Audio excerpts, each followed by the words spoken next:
आप अपना समय बर्बाद कर रहे हैं। अगर आप भी ज्यादातर स्टूडेंट्स की तरह पढ़ाई कर रहे हैं तो आप शायद अपना 80% समय बर्बाद कर रहे हैं और आपको इसका एहसास भी नहीं होता। क्या आपने कभी घंटों रटने में बिताया है और एग्जाम में सब कुछ भूल गए हैं? ज्यादातर स्टूडेंट्स को सही तरीके से पढ़ाई करना बहुत देर से आता है, लेकिन जब तक आप इस वीडियो को पूरा देखेंगे तब तक आपको पता चल जाएगा कि सही तरीके से पढ़ाई कैसे करें और आप सालों की निराशा से बच जाएंगे। कल्पना कीजिए कि आप एक बाल्टी में पानी भरने की कोशिश कर रहे हैं, लेकिन उसमें हर जगह छेद हैं। आप कितना भी पानी डालें, उसका अधिकांश भाग लीक हो जाता है। यह निराशाजनक है ना? ठीक यही ज्यादातर स्टूडेंट्स पढ़ाई करते समय करते हैं। वे जानकारी को आत्मसात करने में घंटों बिताते हैं, लेकिन उनके दिमाग में उसका अधिकांश हिस्सा नहीं रह पाता। और सबसे बुरी बात, उन्हें इसका एहसास भी नहीं होता। अब उन सबसे बड़ी गलतियों के बारे में बात करते हैं जो आपके पढ़ाई के सत्र को लगभग बेकार बना देती हैं। गलती 1, हाईलाइट करना और फिर से पढ़ना। ज्यादातर स्टूडेंट्स को लगता है कि अपनी टेक्स्ट बुक को हाईलाइट करने और नोट्स को फिर से पढ़ने से उन्हें सामग्री याद रखने में मदद मिलेगी, लेकिन यहाँ चौंकाने वाली सच्चाई है। अध्ययनों से पता चला है कि दोबारा पढ़ने से याद रखने की दर केवल 10% होती है। इसका मतलब है कि अगर आप आज एक अध्याय दोबारा पढ़ते हैं तो अगले हफ्ते तक आप उसका 90% भूल जाएंगे। यह उत्पादक लगता है क्योंकि आपका मस्तिष्क पृष्ठ पर लिखे शब्दों को पहचानता है, लेकिन पहचानना समझने या याद रखने के समान नहीं है। इसके बारे में सोचें, अगर आप एक ही फिल्म को बार बार देखते रहते हैं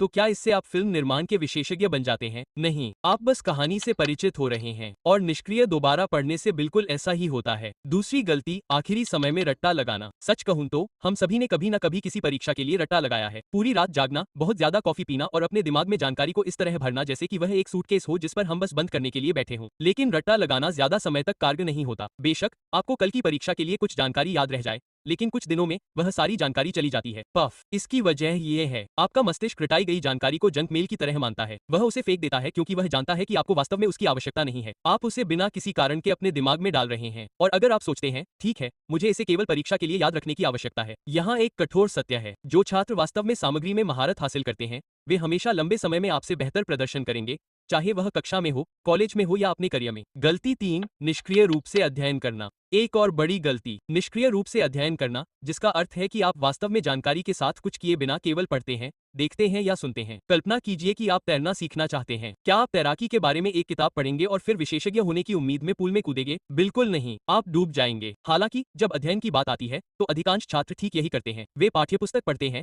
एक व्याख्यान देखते हैं और मान लेते हैं कि उन्होंने सामग्री सीख ली है। लेकिन जब तक आप स्वयं परीक्षण करके, किसी और को सिखाकर या अभ्यास करके जानकारी से जुड़ते नहीं हैं, तब तक यह नहीं टिकेगा। अब जब आप इन गलतियों को जान गए हैं तो आप वास्तव में सही तरीके से कैसे अध्ययन करेंगे? इससे हम एक बड़ा बदलाव देख पाते हैं। सच तो यह है कि पढ़ाई का मतलब यह नहीं है कि आप कितना समय देते हैं, यह मायने रखता है कि आप कितना याद रखते हैं। कुछ छात्र 3 घंटे पढ़ते हैं और अगले दिन सब कुछ भूल जाते हैं। दूसरे 1 घंटे पढ़ते हैं और उसमें से अधिकांश को जीवन भर याद रहता है। फर्क क्या है? वे कैसे पढ़ते हैं। अधिकांश लोग पढ़ाई को बिना सोचे समझे दोहराने जैसा मानते हैं, लेकिन असली सीख तब होती है जब आपके दिमाग को सक्रिय रूप से चुनौती दी जाती है, जब वह संघर्ष करता है, जब वह संबंध बनाता है और जब वह खुद से जानकारी प्राप्त करता है। यहीं पर जानकारी को ग्रहण करने से ज्यादा याद रखना महत्वपूर्ण है। बिना सोचे समझे जानकारी ग्रहण करने की बजाय आपको उसे इस तरह से याद रखने पर ध्यान देना चाहिए कि वह वास्तव में याद रहे। सीखने का पिरामिड, होशियार होकर पढ़ाई करने की कुंजी। मैं आपको सीखने के पिरामिड नाम की एक चीज दिखाता हूँ। यह एक सरल अवधारणा आपके पढ़ने के तरीके को हमेशा के लिए बदल सकती है। पिरामिड के निचले भाग में हमारे पास पढ़ना है। इसमें केवल 10% की अवधारण दर है। इसका मतलब है कि यदि आप केवल अपनी पाठ्यपुस्तक पढ़ते हैं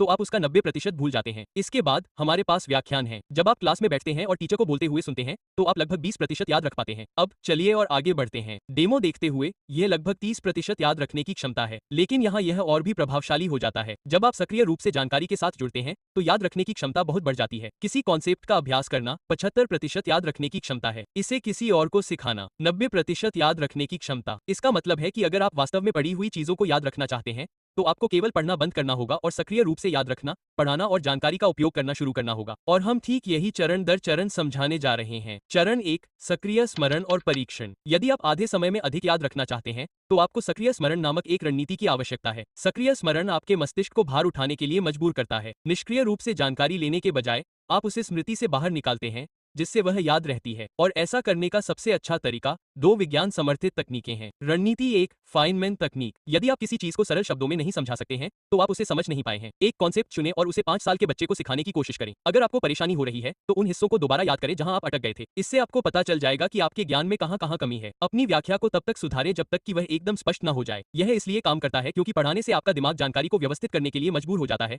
जिससे बाद में उसे याद करना आसान हो जाता है। रणनीति 2, पिछले पेपर और खुद से सवाल पूछना। यह एक तथ्य है। टॉप करने वाले छात्र ज्यादा पढ़ते नहीं, बल्कि खुद का परीक्षण करते हैं। दोबारा पढ़ने की बजाय वे फ्लैश कार्ड, पिछले परीक्षा पेपर या खुद से बनाई गई क्विज का इस्तेमाल करके खुद से सवाल पूछते हैं। एक वास्तविक केस स्टडी से पता चला है कि जो छात्र पढ़ाई से पहले खुद से सवाल पूछते हैं, वे परीक्षा में उन छात्रों की तुलना में 50% ज्यादा अंक पाते हैं जो सिर्फ अपने नोट्स पढ़ते हैं। दूसरा चरण, अंतराल पर दोहराव और भूलने की अवस्था। क्या आप जानते हैं कि आप 1 घंटे के अंदर सीखी हुई 50% चीजें भूल जाते हैं? इसे भूलने की अवस्था कहते हैं और यह बताता है कि रटने की कला क्यों नाकाम हो जाती है। आपका दिमाग ऐसी चीजों को भूलने के लिए बना है जिनका वह इस्तेमाल नहीं करता। लेकिन अच्छी खबर यह है, आप अपनी मेमोरी को हैक करके कम मेहनत में ज्यादा याद रख सकते हैं। एक बार में सब कुछ याद करने की कोशिश करने के बजाय उसे समय के साथ बांटें। 3 चरणों में स्पेस्ड रिपीटिशन का उपयोग कैसे करें? पहला दिन, सामग्री सीखें। तीसरा दिन, त्वरित समीक्षा, लगभग 10 मिनट। 7वां दिन, नोट्स के बिना सेल्फ टेस्ट। तीसरा चरण, पढ़ाई को दैनिक आदत कैसे बनाएं? असली चुनौती, पढ़ाई के रूटीन पर टिके रहना। ज्यादातर लोग इसलिए संघर्ष करते हैं क्योंकि वे टालमटोल करते हैं, वे अभिभूत हो जाते हैं, वे थक जाते हैं। तो आइए इसे 3 सरल आदतों के हैक से ठीक करें। पहला हैक, 2 मिनट का नियम। यह एक मनोवैज्ञानिक तरकीब है जो टालमटोल को रोकती है। खुद से ये कहने के बजाय कि मुझे 1 घंटे तक पढ़ना है, खुद से कहें, मैं बस एक पेज पढ़ूंगा या मैं बस एक फ्लैश कार्ड करूंगा। एक बार जब आप शुरू करते हैं तो आपका दिमाग चलता ही रहेगा मोड में चला जाता है। दूसरा हैक, आदत डालना। पढ़ाई को उस रूटीन में शामिल करें जो आप पहले से करते हैं। अपने दांत ब्रश करने के बाद एक फ्लैश कार्ड की समीक्षा करें। नाश्ते के बाद 5 मिनट की क्विज करें। रात के खाने के बाद अपने शब्दों में एक अवधारणा का सारांश दें। इसे किसी मौजूदा आदत से जोड़कर यह अपने आप हो जाता है, बिल्कुल आपके दांत साफ करने की तरह। तीसरा उपाय, पोमोडोरो तकनीक से थकान से बचें। अगर पढ़ाई मैराथन की तरह लगे तो आपका दिमाग विरोध करेगा। इसकी जगह पोमोडोरो तकनीक अपनाएं। 25 मिनट का गहन ध्यान, 5 मिनट का ब्रेक, 4 बार दोहराएं, फिर लंबा ब्रेक लें। अब यहाँ एक कड़वी सच्चाई है, अगर आप लगातार उनका इस्तेमाल नहीं करते हैं तो सबसे अच्छी पढ़ाई की तकनीक भी आपकी मदद नहीं करेगी। अधिकांश छात्र रात को घंटों तक रटते हैं और सोचते हैं कि वे सब कुछ क्यों भूल जाते हैं। लेकिन असली रहस्य, हर बार आखिरी मिनट की घबराहट को हर बार छोटे छोटे दैनिक प्रयास से दूर रखा जा सकता है। अगर इससे मदद मिली तो लाइक करें और